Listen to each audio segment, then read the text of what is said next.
Hello,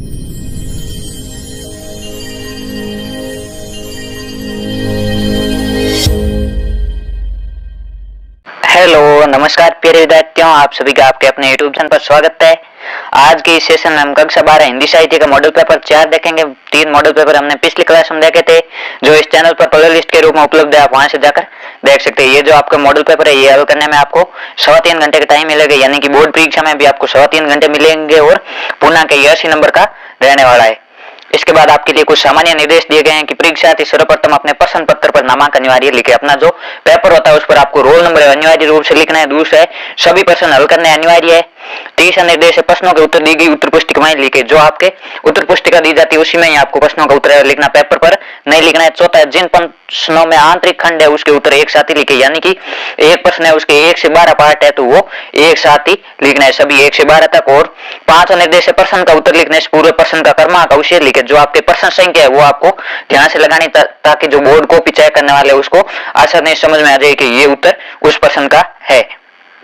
चलिए आज का सेशन शुरू करते हैं। इसमें आपके जो खंड ए है वो एमसीक्यू प्रश्नों से संबंधित रहने वाले। इसमें आपके 15 एमसीक्यू पूछे जाएंगे और प्रत्येक प्रश्न है वो 1 नंबर का रहने वाला। अब भी वहीं बैठा हुआ था, उसे किस बात का दुख था? सूरदास है, उसको मुख्य रूप से किस बात का दुख था? इसमें पहला है झोपड़ी जल जाने का, दूसरा बर्तन आदि जल जाने का, तीसरा है उम्र भर की कमाई की पोटली जल जाने का, चौथा है अकेलेपन का। सूरदास का वो उम्र भर की कमाई की पोटली जल जाने का दुख था। उसको झोपड़ी जल जाने का भी दुख नहीं था और बर्तन जल जाने का दुख नहीं था, लेकिन उसने जो उम्र भर कमाई करके जो पोटली भरी थी उसके जल जाने का डर था। इसमें आपके ऑप्शन से है वो सही होगा।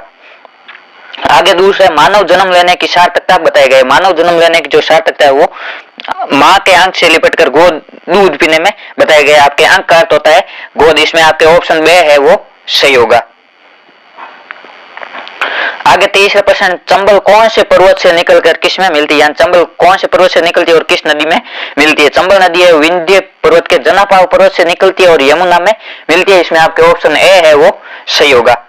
आगे चौथा प्रश्न है, बिस्कोर की माटी पाठ में किस गांव का वर्णन चित्रित किया गया? जो बिस्कोर की माटी पाठ है उसमें किस गांव का वर्णन है? इसमें आपके नंगतलाई गांव का वर्णन है। इसमें आपके ऑप्शन बे है वो सही होगा। 5वां प्रश्न है, अपना मालवा खाऊ उजाड़ू सभ्यता में पाठ में सदा नीरा का क्या अर्थ है? जो सदा नीरा उसका अर्थ होता है निरंतर बहने वाली या वर्ष भर बहने वाली नदी। इसमें आपके ऑप्शन ए है वो सही होगा। आगे छठा प्रश्न है, मैंने देखा एक बूंद कविता में बूंद किसका प्रतीक है? जो कविता मैंने देखा एक बूंद उसमें बूंद है वो जीवन की नश्वरता का प्रतीक है। इसमें आपके ऑप्शन से है वो सही है कि जीवन नश्वर है, ये कुछ समय के लिए शरीर रहता है और उसके बाद है वो नष्ट हो जाता है और हमारी आत्मा है वो परमात्मा में विलीन हो जाती है। जिस प्रकार बूंद है वो कुछ समय के लिए समुद्र से अलग होती है फिर पुनः उसी समुद्र में समा जाती है, इसी प्रकार हमारी भी आत्मा कुछ समय के लिए शरीर के साथ संसार में आती है और फिर पुनः उसी परमात्मा में समा जाती है। आगे 7वां प्रश्न है, जानू सेज हिमाचल बूढ़ी पंक्ति में नागमती की सेज है वो कैसी हो गई? नागमती की सेज हिमाचल बूढ़ी यानी ऐसी लग रही है जैसे हिमालय की बर्फ से ढक गई हो, मानो बर्फ से ढक गई हो। इसमें आपके ऑप्शन बे है वो सही है। आगे 8वां प्रश्न है, झूठी बतियानी की पतियानी पंक्ति का क्या आशय है? इसका आप क्या होगा? झूठी बातों का क्या विश्वास है? इसमें आपके ऑप्शन ए है वो सही होगा। आगे 9वां प्रश्न है, रामगिरी आश्रम में कालिदास द्वारा मेघों को किसके द्वारा अग्रिय दिया गया? रामगिरी आश्रम में कालिदास ने मेघों को कुटज के फूलों से अग्रिय दिया था। इसमें आपके ऑप्शन से है वो सही होगा। आगे 10वां प्रश्न है, राजा रात दिन प्रगति कैसे करता रहा? राजा है वो जो आपके पहचान लघु कथा उसके आधार पर बताना है कि राजा है और रात दिन प्रगति कैसे करता रहा। प्रजा को लुभावने वाले झूठे वादों के झांसे में फंसाकर राजा रात दिन प्रगति करता रहा। इसमें आपके ऑप्शन से है वो सही होगा। आगे 11वां प्रश्न है, उधार का सौदा खाने में बड़ा मीठा लगता है, ये कथन किसने कहा? उधार का सौदा खाने में बड़ा मीठा लगता है, ये कथन है वो महोदय ने कहा था। इसमें आपके ऑप्शन बे है वो सही होगा और बड़ी बहुरिया को कहा था। आगे 12वां प्रश्न है, नाटक को कौन सा काव्य कहते हैं? नाटक है वो एक दृश्य काव्य, यानी कि इसमें दिखाई भी देता है और काव्य यानी इसमें कविता संबंधित तथ्य भी होते हैं। इसमें आपके ऑप्शन बे है वो सही होगा। आगे 13वां प्रश्न है, फीचर का मुख्य उद्देश्य क्या है? फीचर का जो सबसे प्रमुख उद्देश्य वो है ज्ञानवर्धक करना और दूसरे नंबर पे मनोरंजन करना। यदि ज्ञानवर्धन ऑप्शन में नहीं हो तो आपके सही होगा मनोरंजन करना, और इसमें ज्ञानवर्धन है तो ज्ञानवर्धन ही होगा। इसमें आपके ऑप्शन बे है वो सही होगा। आगे 14वां प्रश्न है, इनमें से कौन सा शब्द है वो आर्थिक क्षेत्र से संबंधित नहीं है? जो बिकवाली है वो आर्थिक क्षेत्र से संबंधित है, मंदरी है वो आर्थिक क्षेत्र से संबंधित है, तेजरी आर्थिक क्षेत्र से संबंधित है, लेकिन जो रन आउट है ये खेल क्षेत्र से संबंधित है। इसमें आपके ऑप्शन से है और सही होगा। आपके जो विशेष पत्रकारिता के क्षेत्र है आपको उनका भी ध्यान रखना है और उनके जो मूल शब्द है उनको भी ध्यान में रखना है, जैसे कि मुद्रास्फीति है वो भी आपके आर्थिक से संबंधित है। इस प्रकार के जितने भी वर्ड है आपको खेल से संबंधित है, रन आउट है, रन ओवर है, ये आपको विशेष रूप से ध्यान में रखना है। आगे 15 प्रश्न है, विशेषीकृत रिपोर्टिंग करने वाले रिपोर्टर को क्या कहा जाता है? जो विशेषकर रिपोर्टिंग यानी किसी एक क्षेत्र से रिपोर्टिंग करता है उसे विशेष संवाददाता कहा जाता है। इसमें आपके ऑप्शन 2 है वो सही होगा। जो सामान्य रिपोर्टिंग करता है उसे संवाददाता या रिपोर्टर कहा जाता है। समझ में आ जाए उस रचना में वो प्रसाद गुण होता है। इसका आपके सही उत्तर होगा प्रसाद गुण। दूसरा, जहां वाक्य में शब्द क्रम अनुचित हो वहां खाली जगह दोष होता है। जहां वाक्य में शब्द क्रम अनुचित हो वहां अकर्मत्व दोष होता है, यानी कि शब्द है वो सही क्रम से नहीं होता। जैसे बच्चे को काट कर गाजर खिलाओ, इसका आपके सही होगा बच्चे को गाजर काट कर खिलाओ। यह आपके शब्द क्रम जहां अनुचित होता है वहां आपके अकर्मत्व दोष पाया जाता है। तीसरा छंद में प्रथम व तृतीय छंद में खाली जगह मात्राएं और दूसरे व चौथे छंद में खाली जगह मात्राएं होती है। जो 2वां छंद होता है उसमें विषम चरण यानी पहले और तीसरे छंद में 13-13 मात्राएं, प्रथम तृतीय आपको याद में रखना है। पहला तीसरा छंद 13-13 और दूसरा चौथा 11-11। पहला तीसरा 1 और 3 को जोड़ते 13 होता है, तो उसी प्रकार प्रथम और तृतीय छंद में 13-13 और दूसरे चौथे में 11-11। आगे चौथा प्रश्न है, छंद शास्त्र में 3 वर्णों के समूह को क्या कहा जाता है? छंद शास्त्र में जो 3 वर्णों के समूह होता है उसको गण कहा जाता है और गण आपके 8 प्रकार के होते हैं। आगे 5 है, जब उपमेय और उपमान में बिंब प्रतिबिंब का भाव हो तो वहां कौन सा अलंकार होता है? जब उपमेय और उपमान में बिंब प्रतिबिंब का भाव होता है तो वहां पर दृष्टांत अलंकार होता है। इसमें आपके दृष्टांत सही होगा। आगे 6ठा प्रश्न है, जहां कारण नहीं होने पर भी कार्य हो वहां कौन सा अलंकार होता है? जहां पर कोई कारण नहीं है फिर भी कार्य होता है वहां पर आपके विभावना अलंकार होता है।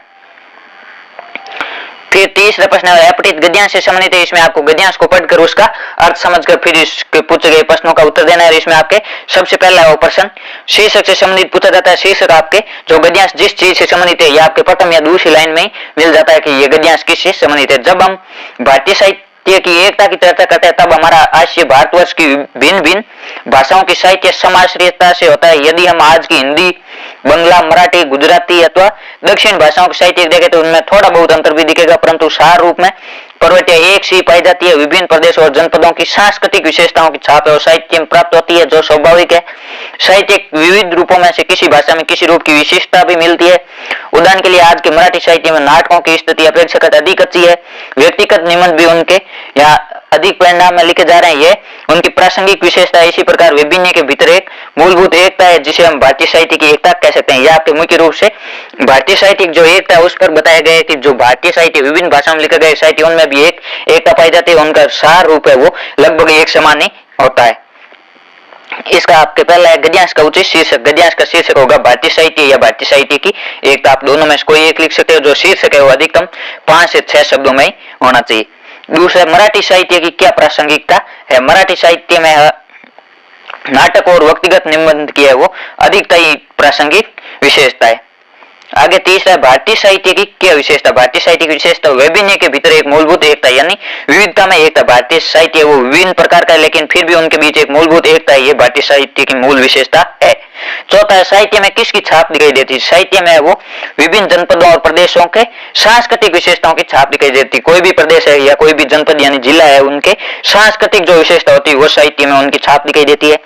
5 है, कैसे निबंध अधिकता से लिखे जा रहे हैं? जो व्यक्तिक निबंध है वो अधिकता से लिखे जा रहा है। 6 है, भारतीय साहित्य की एकता का विस्तृत आशय क्या है? भारतीय साहित्य की एकता का विस्तृत आशय यहाँ की विभिन्न भाषाओं के जो साहित्य उसकी एकता और उनमें प्रचलित समान प्रवृत्ति। जो विभिन्न भाषा के साहित्य फिर भी उनमें वो प्रवृत्ति समान रूप से प्रचलित होती है। इस प्रकार आपके इसमें 6 प्रश्न है वो पूछे जाएंगे। आगे चौथा प्रश्न है, निम्नलिखित अपठित पद्यांश को पढ़कर पूछे गए प्रश्नों के उत्तर लिखिए। जो आपके अपठित पद्यांश है उसको पढ़कर पूछे गए प्रश्नों को उत्तर देना है। इसमें आपके पद्यांश का पहले आपको भाव समझना है कि मुख्य रूप से किस बात पर कहा गया है। या आपके इसका सीधा अर्थ भी हो सकता है या कोई व्यंजनार्थ भी हो सकता है, यानी उसके माध्यम से कभी कोई दूसरा संदेश देना चाहता है। इसमें छोड़ो मत अपनी आन शीश कट जाए मत झुको अने पर भले वो व्योम फट जाए 2 बार नहीं यमराज कंठ धरता है मरता है जो एक ही बार मरता है। इसमें बताया गया है कि आपको अपने स्वाभिमान की हमेशा रक्षा करनी चाहिए, स्वाभिमान पर अडिग रहना चाहिए, अपने आत्म सम्मान के लिए हमेशा तैयार रहना चाहिए। जैसा कि स्वामी विवेकानंद जी ने भी कहा था कि सबके साथ समझौता हो सकता है लेकिन आत्म सम्मान और स्वाभिमान के साथ कभी भी समझौता नहीं करना चाहिए। उसमें भी यही बताया गया है कि मत झुको अन्याय पर, यानी कि अन्याय के सामने मत झुको भले व्योम फट जाए, यानी कितनी भी विपत्तियां आए 2 बार नहीं यमराज कर डरता है। यानी मनुष्य का निधन है एक बार ही होता है। ये जो जीवन है ये अमूल्य है। तुम स्वयं मरण के मुख पर चरण धरो रे, जीना हो तो मरने से नहीं डरो, यानी आपको मरने से नहीं डरना और अपने स्वाभिमान की मरते दम तक रक्षा करनी है। उपशम की जो जाति धर्म कहती है, समदम विराग को श्रेष्ठ कर्म कहती है, धरती को प्राण शांति को वरम कहती है, क्रोध विनय को विजय मरम कहती है। यानी कि जो क्रोध नहीं करता, विनयशील होता है, वह उसके विजय होने का रहस्य वो अधिक होता है। अपमान कौन हुआ जिसको नहीं सहेगी, सबको आशीष सबका बंदास रहेगी। यानी कि अपमान कोई भी व्यक्ति कर सकता है, लेकिन उसका है हमें स्वाभिमान से उसका जवाब देना चाहिए, हमें अपने तरीके से उसका जवाब देना चाहिए, ताकि उसको भी है वो पता चले और सबको आशीष सबका दास बन के रहेगी। इस प्रकार आपके स्वाभिमान की रक्षा सम्मानित दिए गए। इसमें आपके शीर्षक पूछे गए, शीर्षक है स्वाभिमान की रक्षा। दूसरा, संसार में कौन से लोग अपमान सहते हैं? संसार में जो लोग शांति, समाशील, सहिष्णुता, विराग, इंद्रिय संयम और धैर्य, क्रोध, विनय आदि को श्रेष्ठ आचरण मानते हैं, वे लोग सदा अपमान सहते हैं और वही लोग मान बनते हैं जो इन मान चारित्रिक गुणों से युक्त होते हैं, जैसे शांति है, समाशील है, सहिष्णुता है, सहन करने की क्षमता है, विराग है, इंद्रिय संयम यानी अपनी जो इंद्रियां है उन पर नियंत्रण है, धैर्य, क्रोध, विनय आदि को श्रेष्ठ आचरण मानते हैं। तीसरा, स्वयं मरण के मुख पर चंद दो पंक्ति का क्या है कि जो लोग मृत्यु से नहीं डरकर आत्म सम्मान रक्षा मर मिटने को तैयार रहता है, उनका जीवन यशस्वी माना जाता है। जो लोग मृत्यु से नहीं डरकर आत्म सम्मान की रक्षा के लिए हमेशा मर मिटने को तैयार रहता है, उनका जीवन यशस्वी माना जाता है, वो मान लोग माने जाते हैं। चौथा, एक क्रोध विनय को विजय मर्म कहती है। इस पंक्ति से कवि ने क्या व्यंजित किया, यानी कि अपमानित होकर भी क्रोध नहीं करना और विनयशील बने रहना, इसमें विजय का रहस्य निहित है। यानी कि जो व्यक्ति विजयी होता है वह अपमानित होकर भी क्रोध नहीं करता और सदैव विनयशील बना रहता है, किंतु अधिक अपमान सहना भी सर्वथा अनुचित है। यानी कि बार बार अगर यदि आप अपमान सहोगे तो यह आपका धैर्य नहीं, आपकी कायरता कहलाएगी। आगे पांचवा, व्यक्ति को अपने स्वाभिमान की रक्षा किस तरह करनी चाहिए? व्यक्ति के सामने भयानक संकट आ जाए या जान भी देनी पड़े तो भी अपने स्वाभिमान की रक्षा करनी चाहिए। यानी कितने भी प्रतिकूल परिस्थिति हो, लेकिन अपने स्वाभिमान के साथ समझौता कभी नहीं करना चाहिए। छठा है, काव्यांश का मूल भाव क्या है? काव्यांश का मूल भाव अपने आन बान शान बनाए रखकर स्वतंत्र जीवन जीना और इसके लिए प्राण उत्सर्ग करने की प्रेरणा देना। यानी कि अपनी आन बान और शान को बनाए रखकर स्वतंत्र जीवन जीना, और अगर यदि आन बान शान पर कोई आंच आए तो अपना प्राण भी त्याग देने की हिम्मत होनी चाहिए। इस प्रकार आपके ये 6 प्रश्न पूछे जाएंगे। ये आपको पहले जो पद्यांश दिया होगा उसका आपको मूल भाव समझना है। यदि भाव आपके समझ में नहीं आता है, थोड़ा बहुत समझ में आता है, तो आप पहले इन प्रश्नों को पढ़ लेना। प्रश्नों के हिसाब से आपको अंदाजा लग जाएगा कि ये मुख्य रूप से इससे संबंधित है।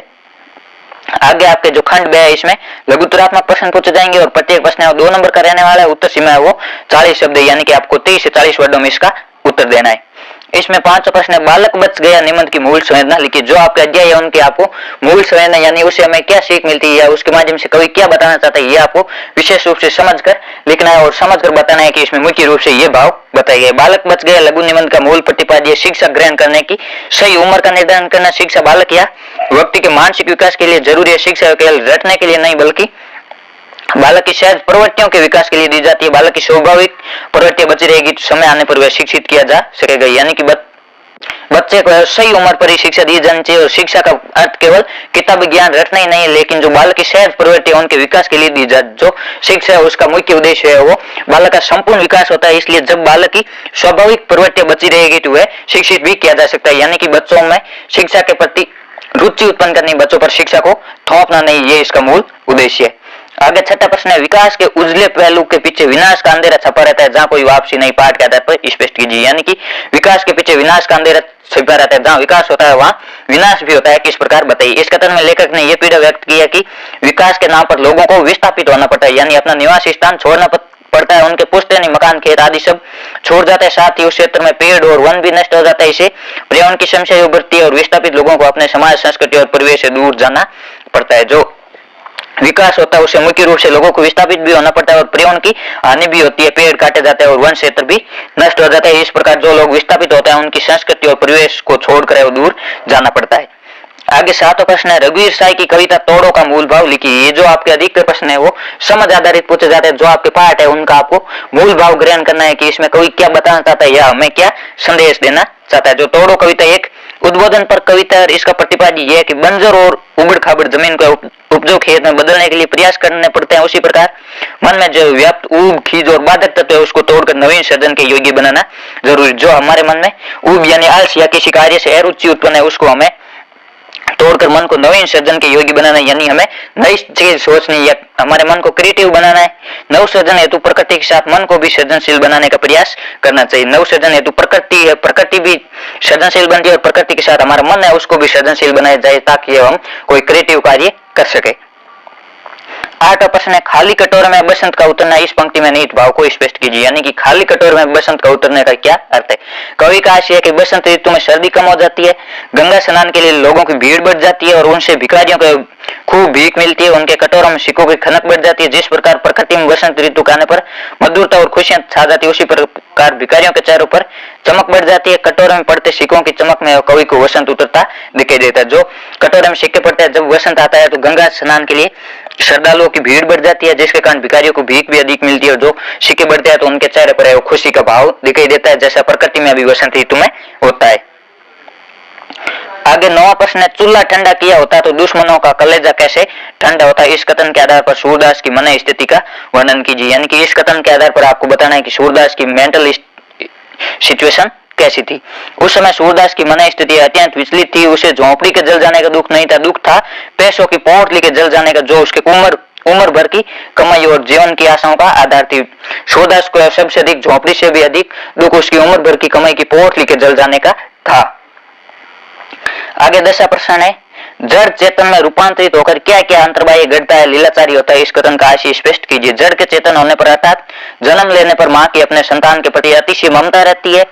पशु पक्षी भी ऐसी ममता रखते हैं। ममता का प्राकृतिक नियम है कि मां बच्चे को दूध पिलाती है, लालन पालन करती है। इसी प्रकार चेतन प्राणी होने से मां की तरह बच्चे को भी शरक मिलता है। सृष्टि का यही नियम है। यानी कि जड़ चेतन में रूपांतरित होकर क्या क्या अंतर्बाह्य घटता है, लीलाचारी होता है। जड़ के चेतन होने पर यानी जड़ कोई चीज निर्जीव है और चेतन होने पर उसमें जीवन आना, यानी जन्म लेना पर मां है अपनी संतान के प्रति ममता रखती है। पशु पक्षी भी ऐसी ममता ही रखती है। जो पक्षी माताएं वो भी अपने बच्चों से उसी प्रकार प्रेम करती है जिस प्रकार मानव माताएं करती है। आगे 11वां प्रश्न है, विशेषोक्ति अलंकार का संधि पूर्वक लक्षण उदाहरण लिखिए। आपके ये जो 11वां प्रश्न है वो अलंकार से संबंधित रहने वाला है। इसमें आपके एक अलंकार का नाम देकर आपको उसकी परिभाषा और उदाहरण सहित समझाना, ये आपके 2 नंबर का रहने वाला है। जहाँ कारण के होने पर भी कार्य के न होने का वर्णन किया जाए वहाँ विशेषोक्ति अलंकार होता है। जहाँ विभावन अलंकार, जहाँ कोई कारण नहीं हो वहां पर भी कार्य हो जाए वहां आपके विभावन अलंकार होता है। लेकिन कारण है फिर भी कार्य नहीं हो रहा है वहां आपके विशेषोक्ति अलंकार होता है। जैसे नैनी को कछु उपजी बड़ी बलाई, नीर भरे नित पड़ती रहे तो उन्हें प्यास बुझाई। यहाँ प्यास बुझन कार्य का कारण है नीर पानी है। नीर हमेशा नयन में रहता है, यानी आंखों में पानी रहता है। जल से प्यास बुझनी चाहिए परंतु उसे प्यास नहीं बुझ रही। किसी व्यक्ति की आंखों में वो पानी है लेकिन उसे प्यास नहीं बुझ रही है, कारण विद्यमान है फिर भी कार्य नहीं हो रहा है। यहाँ कारण पानी है लेकिन उसे प्यास बुझने कार्य नहीं हो रहा है, इस कारण इसमें विशेषोक्ति अलंकार है। जिस प्रकार मछली है वो समुद्र में रहकर भी प्यासी रहती है, इसमें भी आपके विशेषोक्ति अलंकार होगा।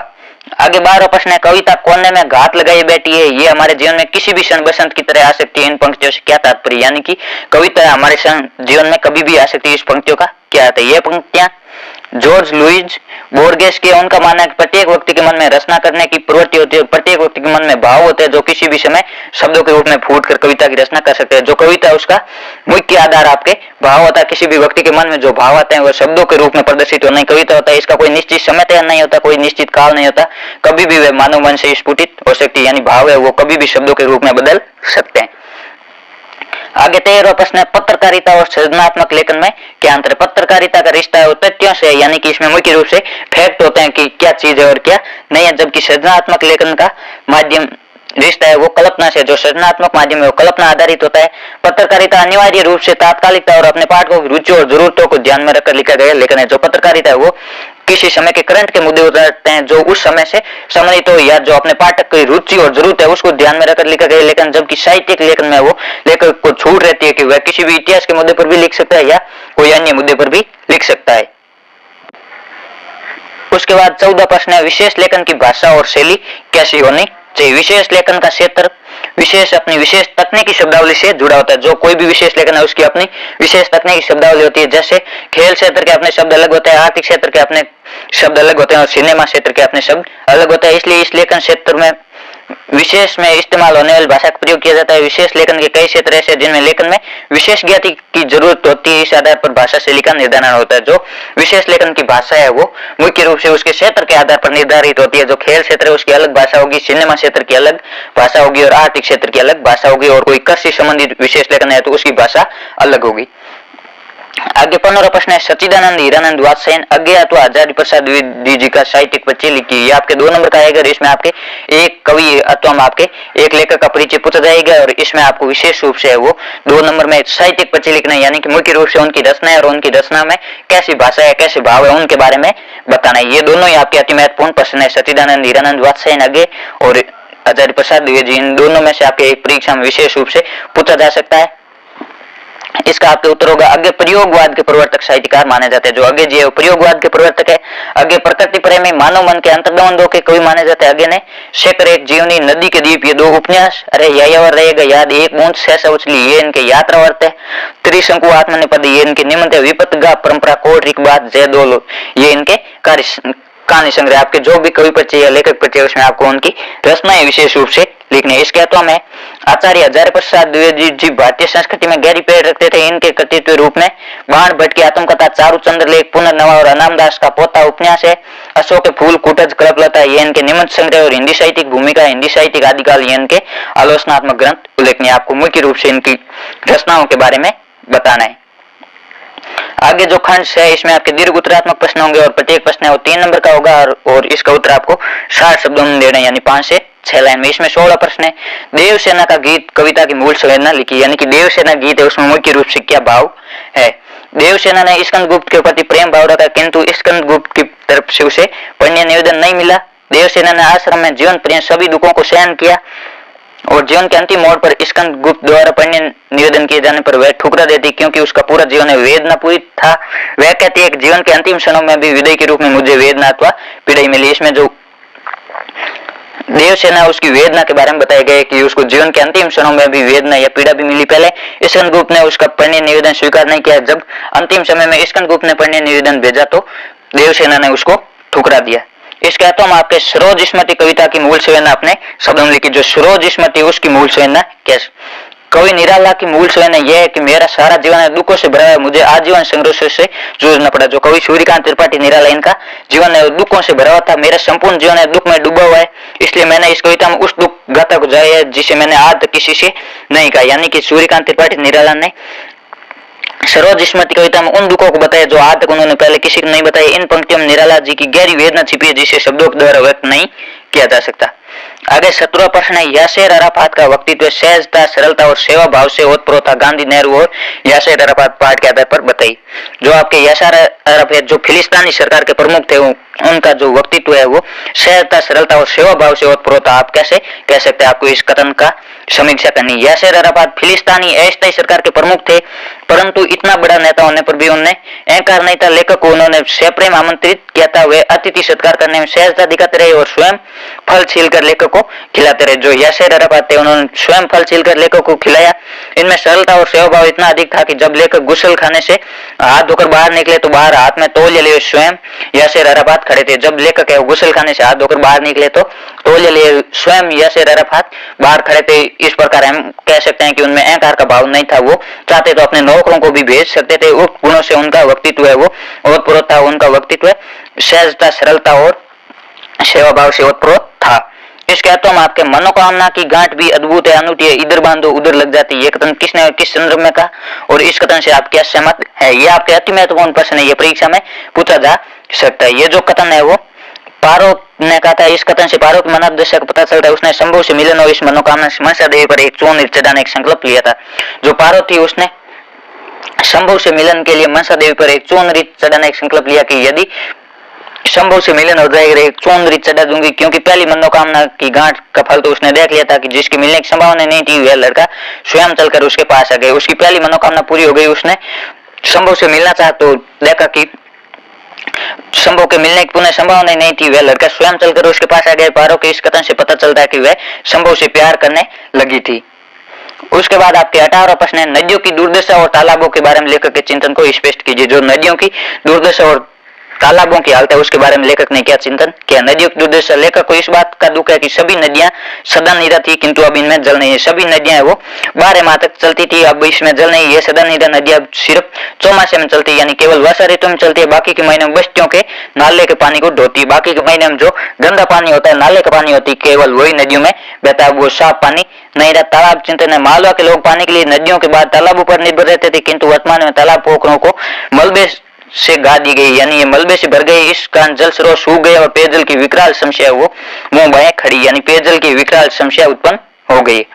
इसके बाद हम आपके सूरदास को किस चीज का दुख था और क्यों होता था, उसे क्या सोचते सोचते रोना आ गया, स्पष्ट कीजिए। सूरदास को जो मुख्य रूप से किस चीज का दुख था? सूरदास को झोंपड़े के बर्तन जल जाने का दुख नहीं था, उसे दुख था तो उस पोटली का जिसमें उसकी उम्र भर की कमाई थी, जो उसके जीवन की सारी आशाओं का आधार थी। वह उस पोटली में रखे रुपयों से पुण्य कर्म करना चाहता और अपने बेटे का विवाह भी करना चाहता। साथ ही सुबह के बारे में भी चिंतित था कि भैरव उसे रखेगा नहीं, जिसका कलंक मेरे सिर लगना था। यही सब सोच कर वह दुखी मन से रो पड़ा। सूरदास को मुख्य रूप से अपनी पोटली की चोरी हो जाने या जल जाने का डर था और उसके बाद वो सुभागी के बारे में सोचकर चिंतित था कि मैंने उसको भैरव को मारने से बचाया, अब भैरव और सुभागी को रखेगा नहीं, वह बेचारी महिला अकेली कहां भटकती फिरेगी, इसका कलंक भी मेरे सर लगेगा। यह सोचकर वह दुखी मन से रो पड़ा।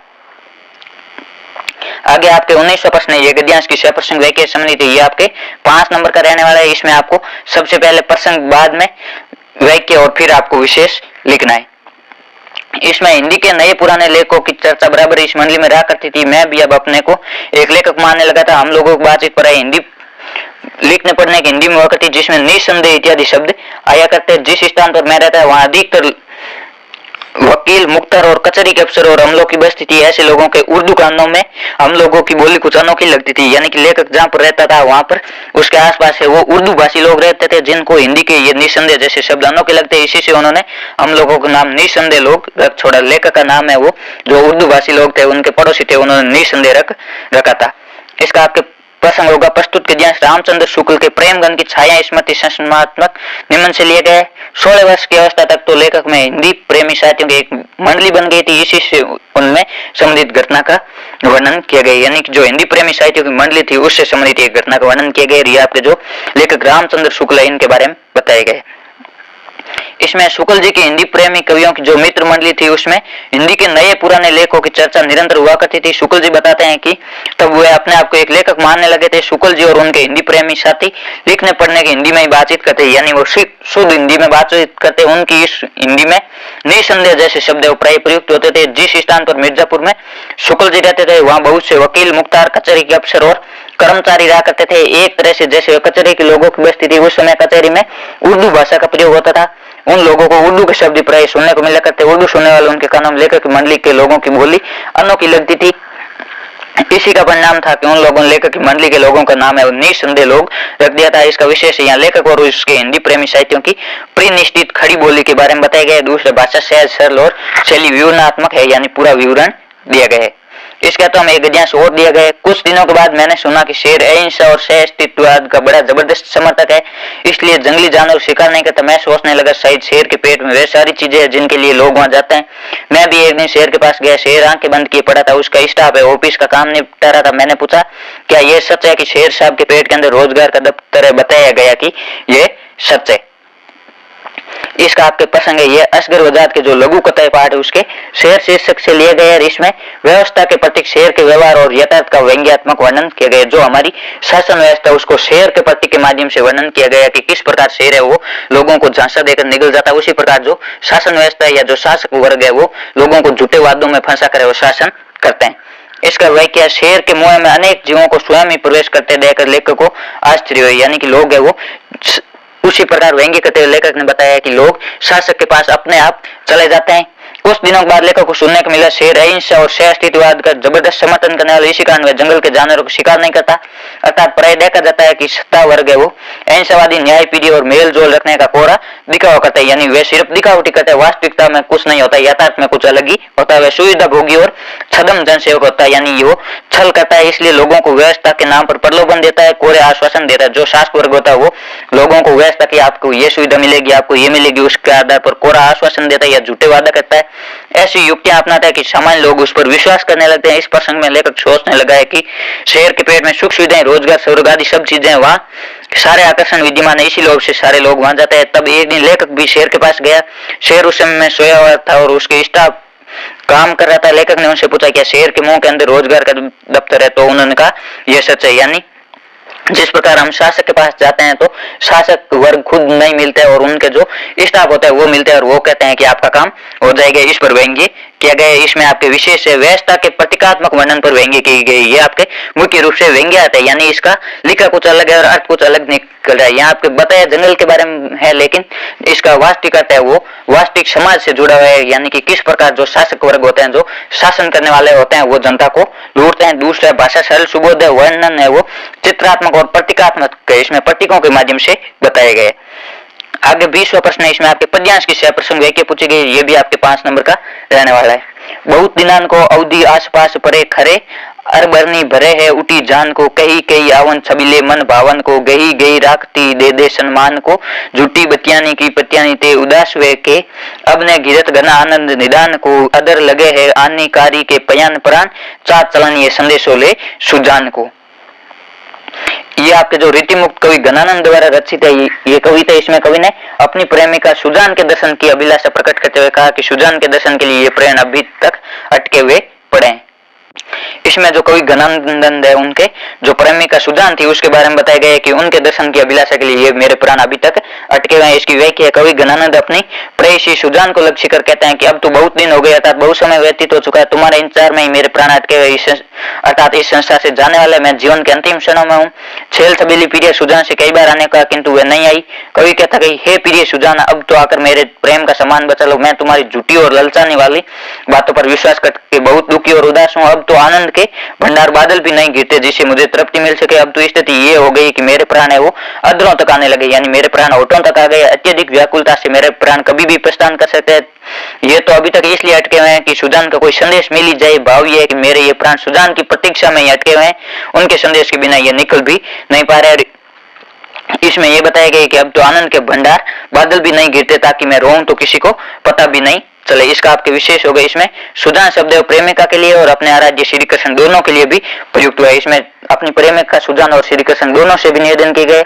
अनुप्रास, सलेश और पुनरुक्ति प्रकाश अलंकार है। तीसरा वियोग, श्रृंगार, कवि, छंद और ब्रज भाषा का प्रयोग है। इस कहता में भी आपके एक पद्यांश देगा, आपको दोनों में से कोई एक हल करना है।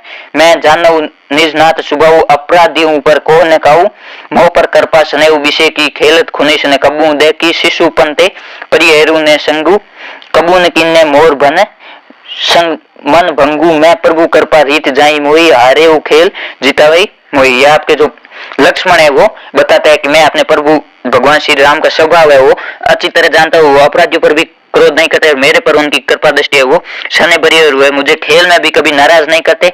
वो बचपन में भी उन्होंने कभी मेरे मन नहीं मोड़ा। मैं प्रभु की रीति आसानी से जानता हूँ। वो खेल में मैं हार जाने पर भी मुझे जीता देते थे। इसमें आपके प्रसंग होगा प्रस्तुत पद्यांश भक्त कवि गोस्वामी तुलसीदास द्वारा रचित रामचरितमानस के अयोध्या कांड से ली गए। इस अंश में कवि ने राम वन गमन के पश्चात जो भरत है उनकी मनोदशा का वर्णन किया। गोस्वामी तुलसीदास वर्णन करता है कि गुरु वशिष्ठ की आज्ञा पाकर चित्रकूट की सभा में भरत पुलकित शरीर से खड़े हो गए। वे कहने लगे कि मैं अपने स्वामी का स्वभाव भली प्रकार जानता हूँ। वे तो अपराधी पर भी कभी क्रोध नहीं करते, मुझ पर उनकी विशेष कृपा और स्नेह। मैंने बचपन के खेल में भी उनका क्रोध और प्रसन्नता नहीं देखी। मैंने बचपन से ही कभी उनका साथ नहीं छोड़ा, उन्होंने भी कभी मेरे मन को नहीं तोड़ा। मैं प्रभु श्री राम की कृपा को अच्छी तरह जानता हूँ। वे खेल में मेरे हारने पर भी मुझे ही जीता देते थे। इस प्रकार इसमें भरत की मनोदशा का वर्णन किया गया। इसमें विशेष भरत का राम के प्रति अनन्य प्रेम व्यक्त हुआ है। अनन्य यानी जिसको कभी भी शब्दों में व्यक्त नहीं किया जा सके। दूसरे नीरज नयन में रूपक और अनुप्रास अलंकार है। तीसरा खेलत खुनिश और सने संकोच में भी अनुप्रास अलंकार है। चौथा क्रोण रस माधुरी गुण और अवधि भाषा है। 2 चौपाई छंद है। उसके बाद आपके 21वां प्रश्न है। इसमें आपको 400 शब्दों में निम्न लिखना है, यानी कि आपको 2 पेज में वो निम्न लिखना है। ये आपके 6 नंबर का रहने वाला है। इसमें आपको 4 बिंदु दिए होंगे, 4 में से किसी एक पर है वो 2 पेज में निम्न लिखना है। इसमें आपके दिए गए मेक इन इंडिया तो स्वदेशी उद्योग और पर्यावरण संरक्षण में विद्यार्थियों के क्या क्या दायित्व बनते हैं, तीसरा है प्राकृतिक आपदा, इनका कारण क्या हो सकता है, निवारण क्या है। चौथा है शिक्षित नारी सुखी समृद्धिकारी, यानी कि नारी शिक्षित होगी समाज में क्या स्थिति होगी और समाज में क्या बदलाव देखने को मिलेंगे। आपको इसके बारे में निबंध लिखना है। इसमें यह मेक इन इंडिया अथवा स्वदेशी उद्योग, पहले आपको इनके संकेत बिंदु बनाकर लिखना है। इसमें सबसे पहले आपको संकेत बिंदु, प्रस्तावना और अंत में हमेशा उपसार लिखना है। बीच में जो बिंदु दिए गए उसके आधार पर आपको बिंदु बनाने। यदि कोई योजना है तो उसका प्रारंभ और उद्देश्य, फिर उसका स्वरूप क्या है, फिर उसे लाभ क्या मिलता है। उसी प्रकार आपके जो हेडिंग है उसके आधार पर आपको बताना है। ये निबंध है, आप पीडीएफ से पढ़ लेना और आपको पीडीएफ टेलीग्राम ग्रुप में मिल जाएगी। टेलीग्राम ग्रुप का लिंक है इस वीडियो के डिस्क्रिप्शन में दिया गया, आप वहां से जाकर टेलीग्राम ग्रुप ज्वाइन कर लेना। और आपको इसी चैनल पर कक्षा 10 और कक्षा 12 के सभी विषयों के मॉडल पेपर हल करवाए जाएंगे और मॉडल पेपर पूरे होने के बाद आपको सभी पाठों के ब्लू प्रिंट के आधार पर एमसीक्यू और छोटे प्रश्न भी हल करवाए जाएंगे और जो निम्नात्मक प्रश्न है वो भी चैप्टर वाइज हल करवाए जाएंगे। इसलिए हमारे साथ जुड़े रहे। चैनल पर नए हैं तो सब्सक्राइब करें, अपने दोस्तों के साथ भी शेयर करें ताकि उनको भी इन मॉडल पेपर को फायदा मिल सके। धन्यवाद। मस्त रहिए, पढ़ाई करते रहिए।